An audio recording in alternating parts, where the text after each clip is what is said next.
സ്വരാജിനോട് സംഘി ചാനലായ മാതൃഭൂമിയിലെ സംഘി മനസ്സുള്ളവൻ്റെ ഒരു ചൊറി ചോദ്യം സ്വന്തം ഭാര്യയുടെ പേരിലുള്ള വാഹനത്തെ സംബന്ധിച്ച്. എന്തുകൊണ്ട് അങ്ങനെ പറഞ്ഞു എന്ന് പറഞ്ഞാൽ, സ്വരാജ് സമർപ്പിച്ച പത്രികയിൽ തൻ്റെ ആസ്തിയെ സംബന്ധിച്ച് പറഞ്ഞതിനോടൊപ്പം തന്നെ തനിക്കുള്ള കാറിനെക്കുറിച്ച് വിശദീകരിച്ചിട്ടുണ്ടായിരുന്നു. അതും ഭാര്യയുടെ. സംരംഭകയായ അവർ വായ്പയെടുത്ത് ഒരു കാർ മേടിച്ചു. നമ്മുടെ നാട്ടിൽ ഇടതുപക്ഷക്കാർക്ക് മാത്രം കാറ് പാടില്ല, വീട് പാടില്ല, നല്ല വേഷം പാടില്ല. അതൊക്കെ ഉണ്ടെങ്കിൽ അവരെ പരിഹസിക്കാം.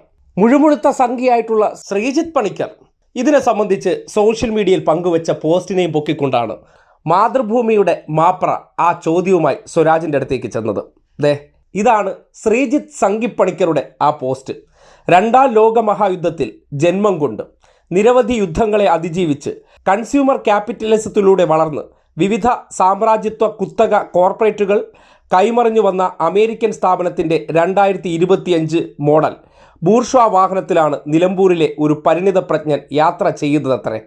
എന്താ അല്ലേ? ഇതിനെ ചോദ്യമായിട്ട് നേരെ സ്വരാജിൻ്റെ അടുത്ത് കൊണ്ടുചെന്ന് എത്തിച്ചതിനുള്ള മറുപടി ഒന്ന് കേട്ടെ. താങ്കൾ സാമൂഹിക മാധ്യമത്തിൽ കണ്ടോ എന്നറിയില്ല. പിന്നെ താങ്കൾ കൊടുത്തൊരു പത്രികയിൽ 36 ലക്ഷം രൂപയുടെ ഒരു ജീപ്പുണ്ട്, അത് ധനാഢ്യന്മാർ ഉപയോഗിക്കുന്നതാണ്. സ്വരാജിന് എവിടുന്നെയാണ് ഇത്ര വരുമാനം, എന്താണ് വരുമാനം എന്നൊക്കെ പലരും ചോദിക്കുന്നുണ്ട്. താങ്കൾ ഒരു ധനാഢ്യനാണോ?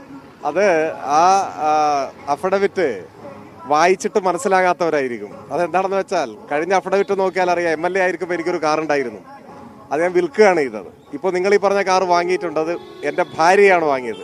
വാങ്ങിയതിന് എവിടെ നിന്നാണ് പണം എന്നാണെങ്കിൽ എടപ്പള്ളി ഫെഡറൽ ബാങ്കിൽ നിന്ന് ലോൺ എടുത്തിട്ടാണ് വാങ്ങിയത്. അതും അതിൽ എഴുതിയിട്ടുണ്ട്.